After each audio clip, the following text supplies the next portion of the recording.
Hey guys, and welcome back to the channel.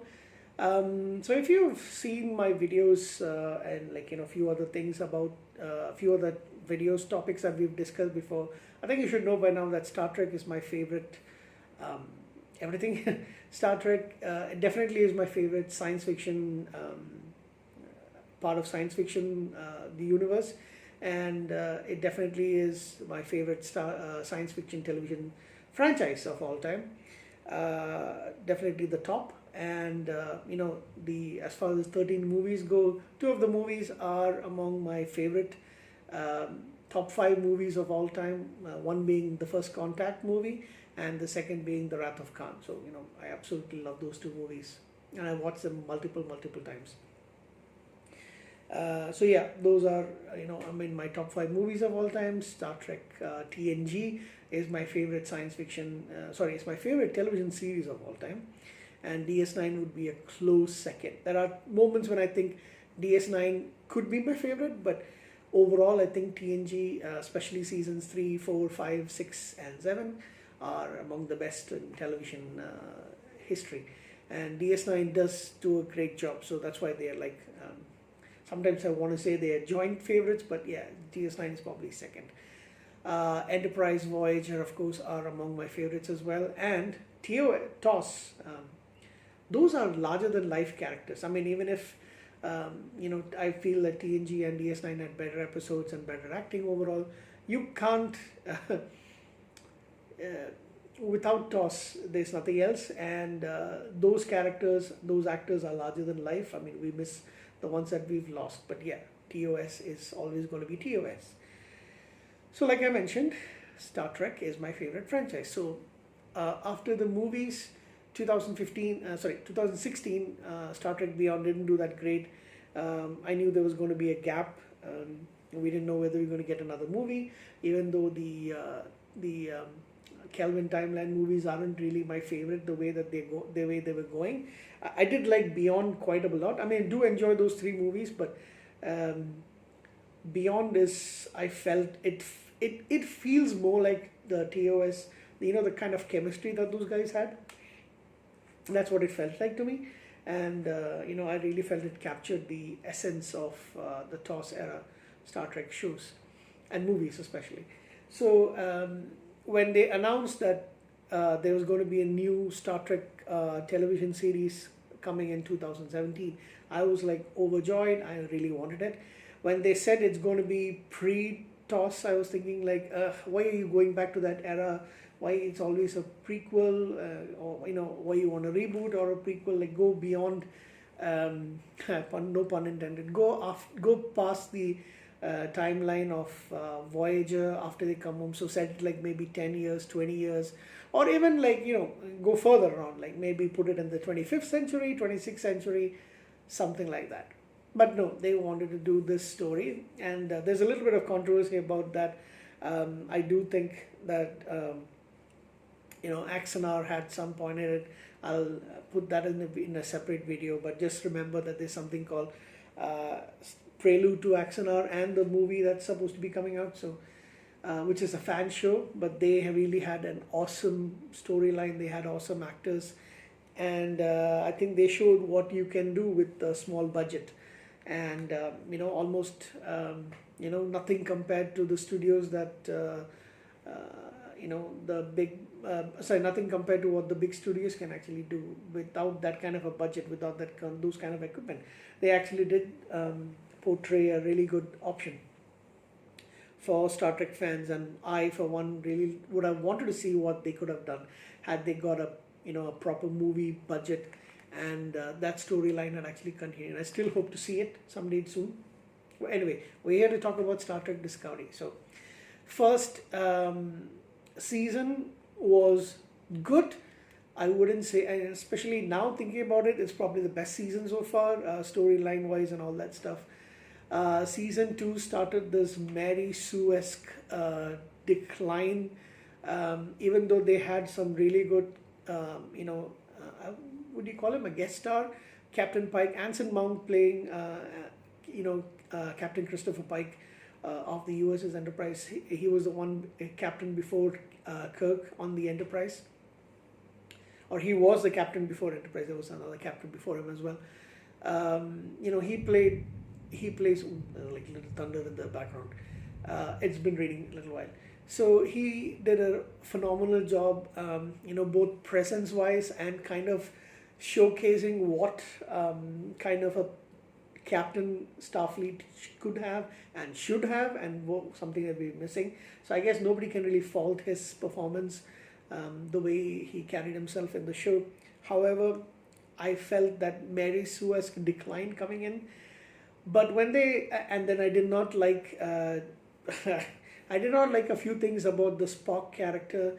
Nothing against the actor Ethan Peck. I don't really think he did a good job because of the way the direction, the way that current television shows and especially Alex Kurtzman's Trek is going. I didn't really like the fact that this is why you shouldn't really mess with legends, shouldn't mess with already established characters, but they wanted to do it, and they put this Mary Sue-esque character. I keep saying Mary Sue-esque. She is a Mary Sue completely in season 3. But yeah, bringing in Michael Burnham, the long lost kind of not half sister, adopted sister of Spock, and making her, the catalyst for her telling Spock at the end of the final episodes, go look for somebody who will be completely different from you, and then that's why he and Kirk had such a great friendship and they worked so great together. It's because of Michael Burnham, and even in season 3 they do that. Like she is the reason for Spock being so great. I mean, fuck off. That's one of the biggest, slaps in the fandom's face. To be honest, it's not the way that we know Spock to be. So please stop putting her as the reason for it. And I don't know, they seem to be having some kind of an agenda. I try to look at all the plus points of the show, and there are some plus points. I will talk about them, season 3 plus points as well. So mainly we're here, I'm already like 7.5 minutes in and I haven't really, so mainly I'm here to talk about season 3. So at the end of season 2, we do get to know that, Michael Burnham and the majority of the crew and of the Discovery gets, goes through that wormhole kind of thingy, and they get pushed out to the, to 900 years. So it's like 30th century, something like that. So we will see a timeline in Star Trek we've never seen before. And I was thinking, yes, finally, yes. When season 3 was coming on, like, yes, we want to see something that's, far out. You'll see a lot more great technology. You'll see a lot of things. They'll be completely fish out of water from the 23rd century, not lost, but yeah, they did purposefully go. And where's my water, by the way?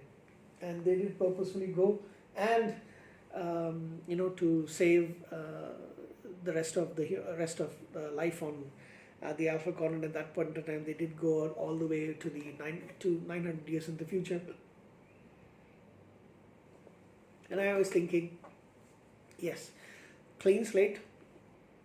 We can have an awesome show, but unfortunately, and we can see things that we've never seen before. And to their credit, yes, there's some of it. Whether it's actually good is a different matter. So my problems with Star Trek Discovery throughout these 3 seasons is that I cannot stand the main character, Michael Burnham. And when you have the show, which is unlike the other Star Trek shows, that is more and more focused, or mostly focused on this main character, who's Commander Michael Burnham. And I cannot stand her. I do not like her. She is a Mary Sue character. I don't have a problem with the actress. Let me tell you, I was a fan of Soniko Martin Green when she was on The Walking Dead. I loved her character there. And even though I was sad that they were going to kill off her character, I knew that, and then you kind of knew it in advance because I was reading some reports on it. I knew that she had been, she had signed up to become the main lead on Discovery. So I was thinking, hey, great, this is an actress who I like. She does a good job over here. Pretty sure she's going to do a great job on Star Trek. Sorry. This is so much a Mary Sue bullcrap acting that she has done, and this is the worst. She cries, she whispers, okay, man, this is annoying. This character is like my least favorite lead character of any television show, and I have watched several television shows, and I cannot believe I'm saying this about a Star Trek character. I cannot fucking stand her. She is annoying to the hilt. The only saving grace I can say for Michael Burnham is that there's an even worse character in the show, and that's Sylvia Tilly. Oh, I cannot stand her as well. Neither of these two women are doing a good job in acting. They are terrible in the show. And I do not know, for the sake of why there are so many people, especially women, who like Tilly's character. I have seen quotes on a Facebook group that I am part of in which, oh, Tilly hugged a tree, so happy. What the fuck? That's not what Star Trek is about. That's not why I'm going to watch this show. She had an equally annoying friend, and that character, again, this is an actress. I'm not talking about Tilly now. There's the friend character who was like in 1 episode, 2 episode, who I actually did enjoy in Supernatural. But here she's so bloody annoying. So damn annoying. Kind of like almost a teenage, like the rich teenage girls who's like, the kind of people that come on Dr. Phil's show. That kind of annoying teenage bullcrap that this girl needs a, one tight slap on the face, and maybe she might actually start becoming more likable. Tilly is terrible. Tilly is terrible, terrible, terrible. So that's why I said the only saving grace that I can say for Michael Burnham is she's not my least favorite character in this show. She's my least favorite lead character, yes. But you've got Tilly. Oh man. Alright. And it's like the show, every character needs, like, I don't know if I can do it. And then the other characters come around. Yes, you can do it. And I keep thinking of Rob Schneider's, that, the meme that ceme about because of the movie. You can do it. It's almost like that all those characters are actually coming and saying, you can do it. I mean, all right, so coming back, so Michael Burnham has reaches the 30th century first. She takes her stuff, she checks and sees where she is, and she goes, oh, that stupid expression on her face when she realizes, she starts screaming and all that stuff. And she meets one of the blandest characters, an actor. I cannot stand this motherfucker. David Ajala, I don't know how you pronounce his name. Asshole character, asshole actor. Cannot stand this fucker. I'm really sorry. He was in Supergirl, one of the recent seasons. I think season 5 or 4 or 5, I guess. And his name was Manchester, something Manchester. And in this series, the only other show that I've seen, his name was Cleveland Booker. What the fuck is with this character and the name of cities, man? And he plays basically the same character, superhero-esque or super villain, not really that liked in Supergirl. It's the same. He's got the long jacket and stuff. He's the same fucking asshole character in this show. And he, of course, the moment I saw him on the screen, I knew that he was going to be banging Michael Burnham, and that is the only reason why he's actually there, to fuck her. This guy is terrible. He cannot act, and he makes every scene that he's in makes me want to puke. But he's not my least favorite character. Still, it is Tilly. Okay, so then we come to this particular era, and apparently Burnham is stuck there for 900 years. She basically teams up with Book and Cleveland Booker, whatever it is, Cleveland Book, motherfucker, whatever his name is. And so she's searching for them. She goes on, she goes on adventures and stuff, tries to find out certain things, and then it takes about a year for the rest of them to. So they pass through roughly at the same time, but it takes them a year because of time travel and all those things. It's science fiction. They do finally come in, and then Michael Burnham finds them, of course, saving the entire ship, right? Very soon they're reunited, and then pretty soon we find out that she thinks she's not sure if she still has a place on Discovery. You spent all this time with them, you spent a year searching for them, you get into some little trouble. I don't think I actually fit here. What the fuck? And then afterwards, yes, you do fit here. Oh, this is really bad writing. Really, really, really bad writing. All right, and then you've got Saru, who's now the captain, and then of course, because Michael Burnham betrays her, he goes and finds the least competent person on that and the least experienced person, but of course, she is loyal to him, so therefore, I would like you to be my number one. And of who it is? Who is it? Tilly, of course. So she isn't sure. I'm still an ensign. And of course, what happens? The rest of the bridge crew say yes, say yes. Go it, girl. You can do it. Say yes. Drink your soy tea latte and then go and say yes. And of course, Michael Burnham like, yeah, you can do it. You can do it. Great. Go, girl power and all that stuff. Oh, science fiction and fantasy has had wonderful women actors, wonderful women characters. If you don't have to look anywhere further from any other franchise, but just look at Star Trek. Janeway. If you were comparing Janeway with these shit, oh my god. I don't even want to say it. Okay, let's not focus on any of that. Let's continue with this. So of course they come, and then Earth is away from Starfleet. You got some stupid security chief. You get they're fighting over there. Nothing actually makes any sense. But of course they come and Michael Burnham come to Booker. Just come. We can fix everything. Just you and me. We don't need the entire crew. Just you and me. You just have to be there. Clip on. Get onto my clipping.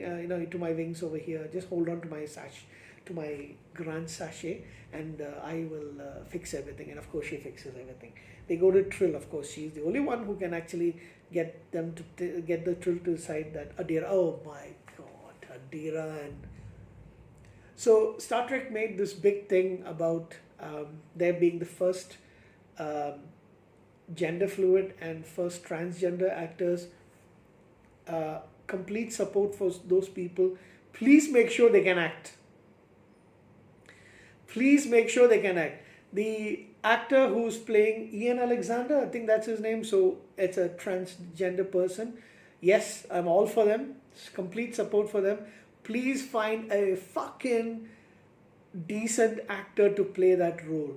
That is a terrible actor.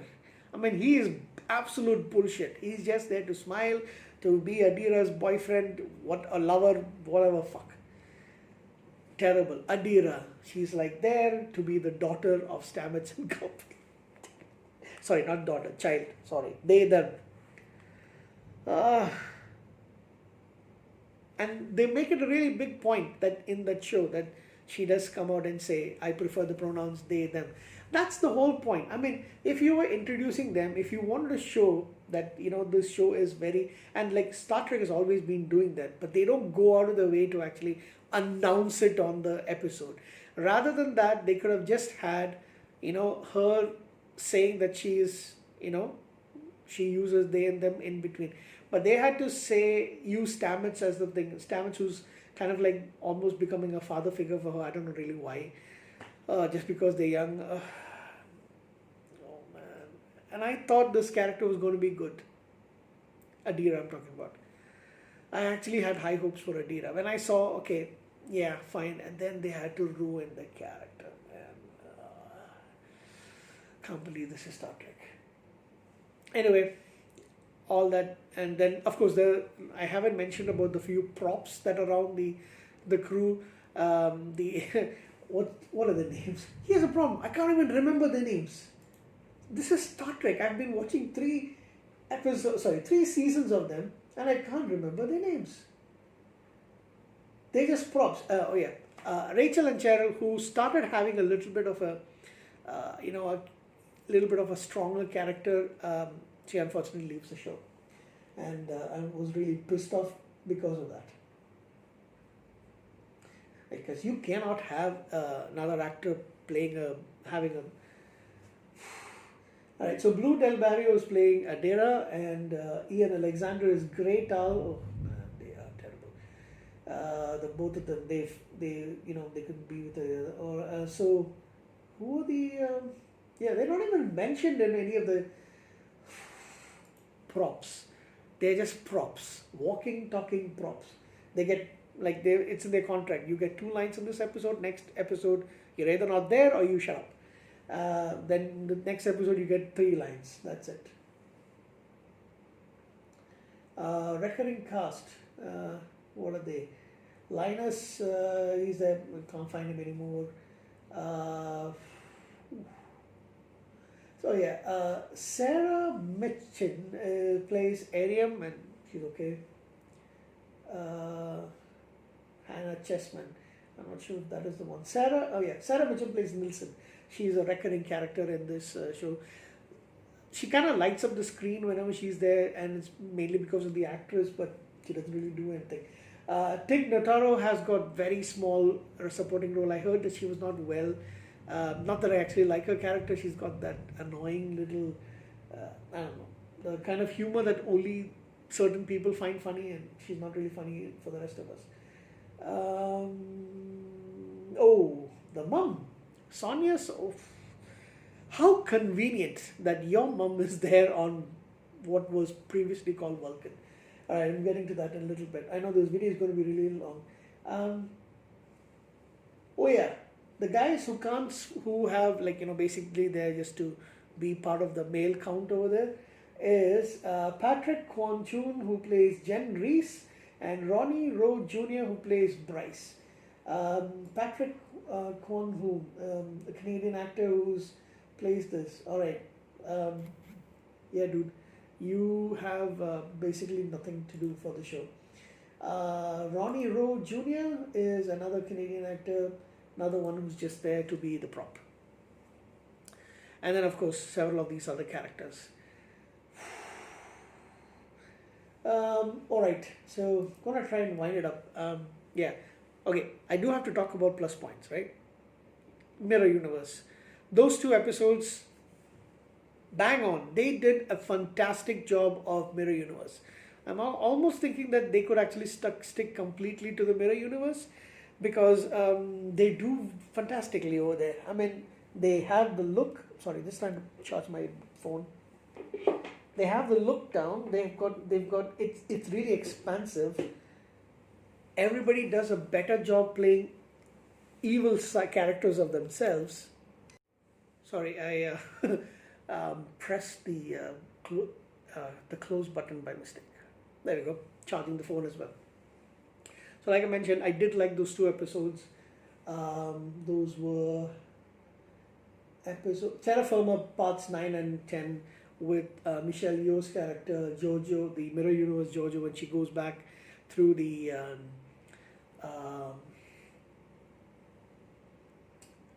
what do you call it? The Guardian of Forever, through that portal kind of thingy. That was awesome. Those 2 episodes are probably the best out of these. Then you have they find Starfleet, and of course the only guys who can do everything. Dilithium problem. Oded Fehr, he did a really good job. I mean, he's Oded Fehr. I have never seen him do anything bad, and a bad show, or a bad performance rather. Some more water. This is going to go really long. Anybody else in the thing? Oh yeah, there's this actor. I hated the makeup. I didn't feel he added anything to this, but the fact is, this particular actor, who is, unfortunately I found out he's actually Mary Wiseman's husband. Okay, nothing against her, but your character's crap. Your wife's character's crap also. His name is Noah Averbach Katz. He plays an Andorian named Ren, who's kind of like a good friend of Book. This actor is basically like a lifelong Trekkie. So I would say the one of the nicest things about this show is that he got a chance to play a character here. So he plays his Andorian who's had his antennas chopped off in half. That was the only good thing about it. I mean, his performance was basically like, yeah. And the fact is, he's best friends with Book, and that leads me to think like, you really need some other good friends. Doug Joseph Saru was really good throughout the show, so I'm trying to keep it more positive with at least these things that I have positive. Anthony Rapp, so he was one of my favorite things in season 1 and season 2. This season, not so much. But Culber, he picked up his role, actually expanded a little bit, but at the same time, there's that annoying thing about some of the stuff that's in this show. Wilson Cruz, that's his name, Hugh Culber. Rachel and unfortunately, I'm really going to miss her. If I'm not mistaken, Rachel and Cheryl, although she's Canadian, I think her parents are from where I am. I mean, at least the state in India that I am, she's a Malayali, I think, because of her name. And Cheryl is a very common Malayali name. So I'm actually thinking she is. I've actually tried contacting her. She's liked a couple of my tweets. I've tried to contact her, asked her, like, I really wanted, please tell me that you're going to come back in season 4. I'm really missing you already. She just liked the comment, she didn't say anything. And a couple of other times I also did send her messages which she liked, but she's not replied to me yet.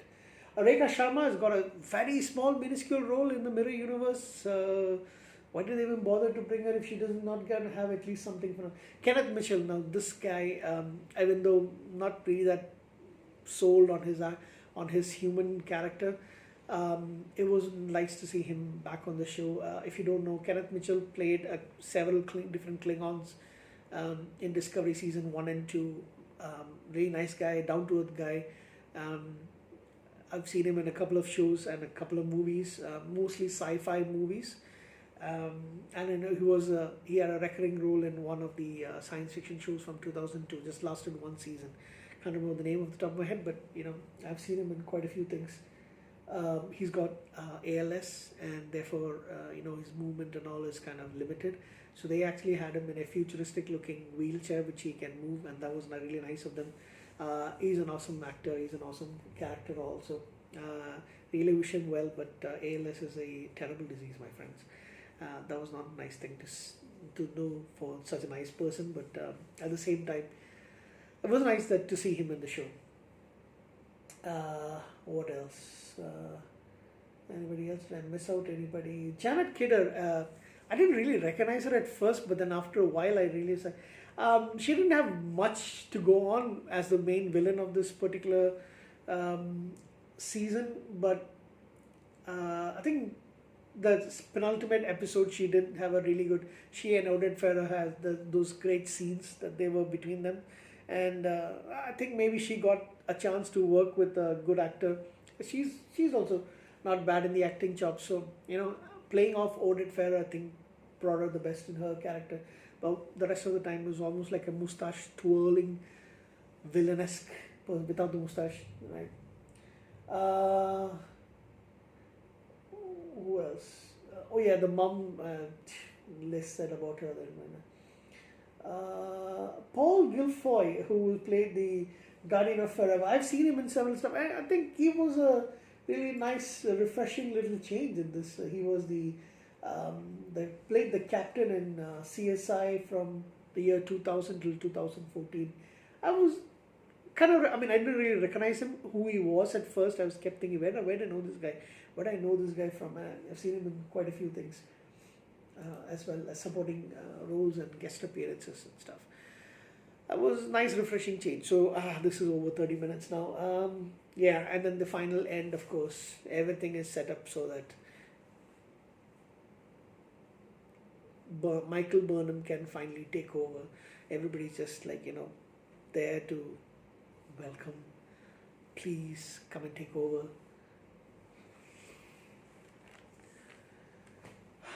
She takes over as captain of the Discovery, which is kind of like I was expecting it at some point or the other. So I don't really know what's going to happen for season 4, but season 3 is probably the worst.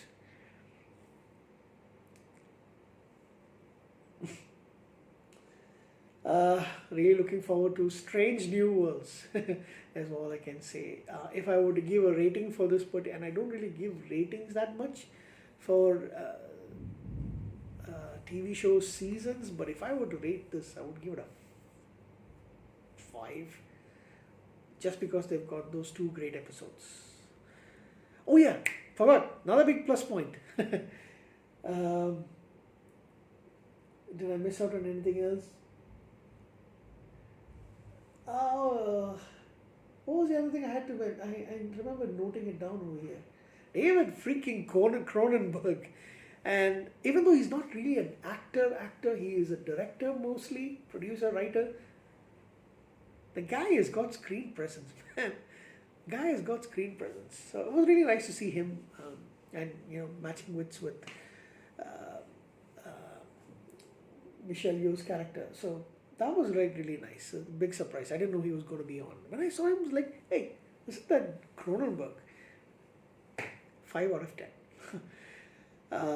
Hopefully we will have a better season 4. Don't really have my hopes up too much. Oh yeah, I'm going to end on this. Over 30 minutes. The cause of the bird. They promised us Cthulhu. Is that how you pronounce it? Cthulhu. At the end, when we found out what the reason was for the burn, it became like a very tiny baby octopus. Good night.